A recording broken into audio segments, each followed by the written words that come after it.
接下來關心到是西藏跟尼泊爾山洪瞬間吞掉了整座的口岸，這一場意外造成了165死，超過1000人失聯，這是來自於我們收到的最新的統計。那在此刻，中國大陸出動了包括它的這一些神器，像是運20、翼龍等無人機來全機出動救災。到底為何發生了這樣的憾事？等一下我們會做深度的剖析。節目開始之前，我們節目也先向這場災難中包括的罹難者還有這些家屬表達深切的哀悼。也向所有受傷的家屬們還有民眾致上最深的關懷跟慰問。好，我們先來關心這一則新聞，就是發生在尼泊爾和中國西藏的邊境發生的這一場跨境的洪災。那麼監視器當時其實是有拍到的，在吉隆口岸的民眾，原本其實他們都還是站在這些街道上自由的在行走啊、移動等等的，但是1秒鐘發現不對，突然間所有人狂奔哦，就是因為山谷後方一整道的數層樓高的黑色水牆朝着口岸高速的衝來。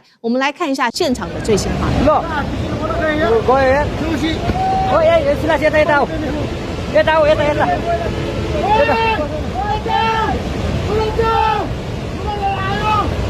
好，其實影片我們可以看到，短短的不到10秒鐘的時間，洪水跟土石就這樣子衝過了橋梁，吞沒了包括5、6層高的所有當地的建築物、大巴士、民宅，還有玩具哦，就像玩具積木一樣，就直接被冲走。那原本在逃命的人，很快的就流入在這個黑色的泥流當中。另外一股洪水也衝進了尼泊爾的河谷，包括了當地的道路啊，還有甚至水力發電設施，全部都被夷為平地。這一場災難一共是造成了165人罹難，這是目前最新的一個統計。當然，累積數字還是會在上升當中，超過1000人失蹤。當中的外籍旅客有11個國家，那麼外籍旅客當中還有數百人到現在都是失蹤的，比例甚至說高達了80%。而現在其實又正值剛好外籍遊客來的原因，就是因為西藏朝聖還有這個喜馬拉雅的健行活動，所以有非常多的外籍旅客。後續檢討也有人在說呢，這一道黑色的水牆到底是怎麼來的？專家也比對了這個衛星的影像之後，發現當時是有一座是達到了5200公尺的一個海拔的5200公尺的一段冰川從上面崩落之後，有大量的冰塊還有岩石泥沙就向着下面的這個1200公尺下方的河谷不斷的傾瀉，才造成了這一起意外。那賴老師怎麼看？美國的很多專家根據衛星圖，他們推斷啊，有幾個可能性啊，3個因素疊加在一起，所以造成這樣的一個非常嚴重的悲劇啊。主因是來自於氣候暖化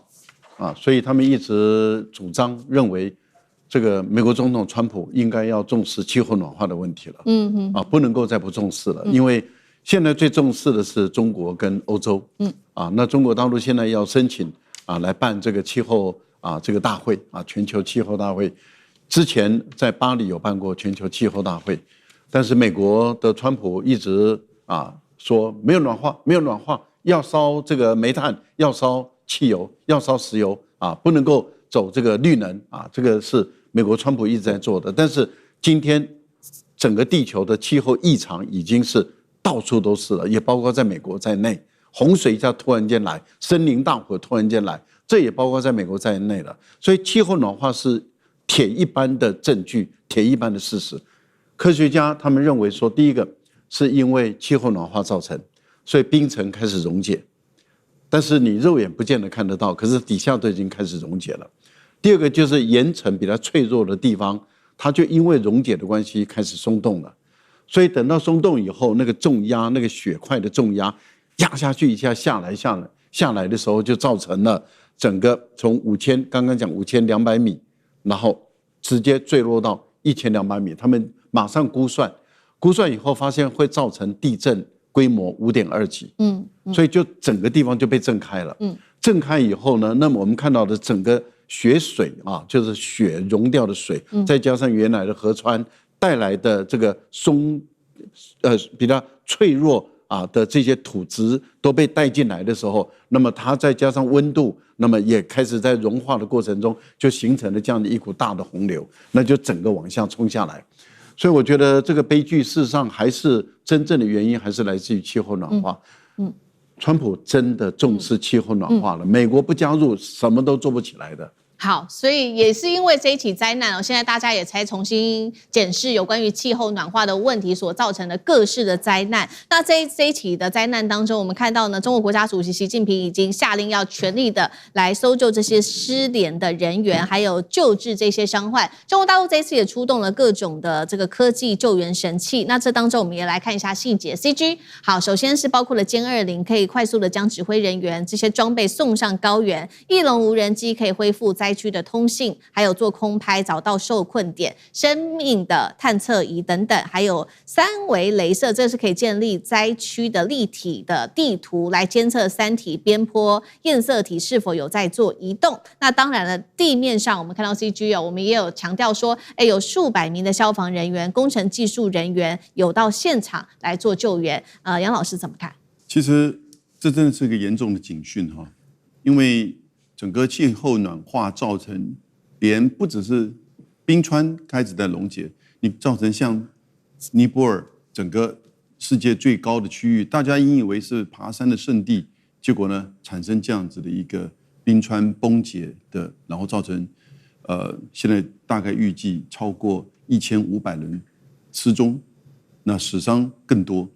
我覺得中國大陸在這一次的救災上面整體非常的快速，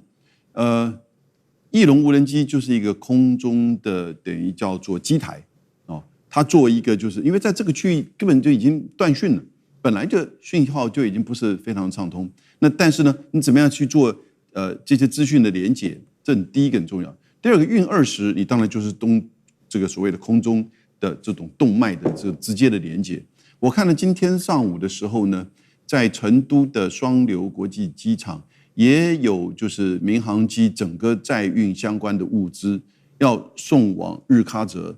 機場。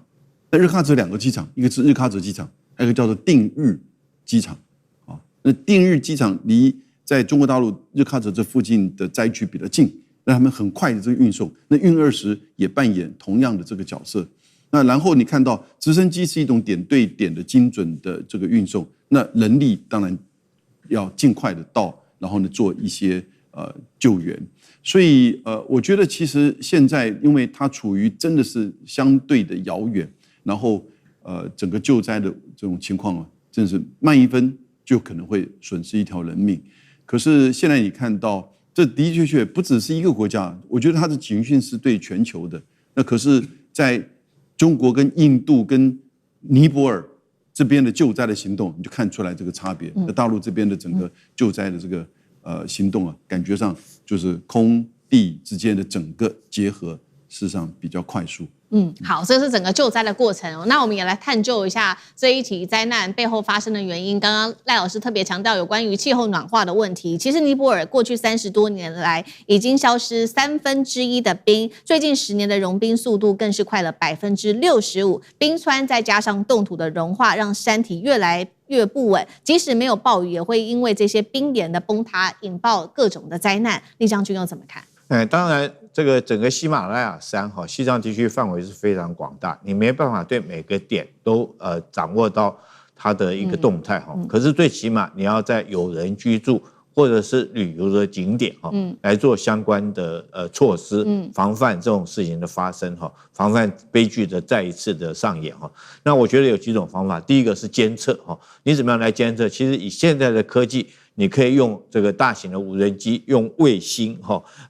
甚至於在地面上面用雷達來隨時監測山上面的這種冰川、冰湖，還有地形它的變化。如果發現這個冰川已經膨脹了，那代表它有可能會崩裂這是第一個，就是我監測。那當你發现有這種徵候來講的話，第二個你就要有預警的措施就是像這條河谷來講，河谷上游你可以設立各種警報地點，設立這些警報設施。如果發現水淹到某種程度，代表什麼？代表說是這個已經有崩裂的這種徵候了。那最起碼可以替下游的這種民眾或旅客爭取20到30分鐘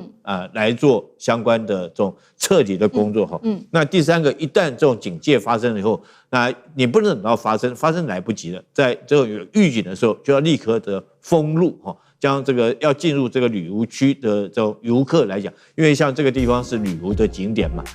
旅客你就不能再讓他進來，就要封路。最後当然是說這個地區人員要趕快撤離，要撤離到什麼地方呢？要撤離大概評估以這次來講9公尺的高度啊，20分鐘撤離9公尺。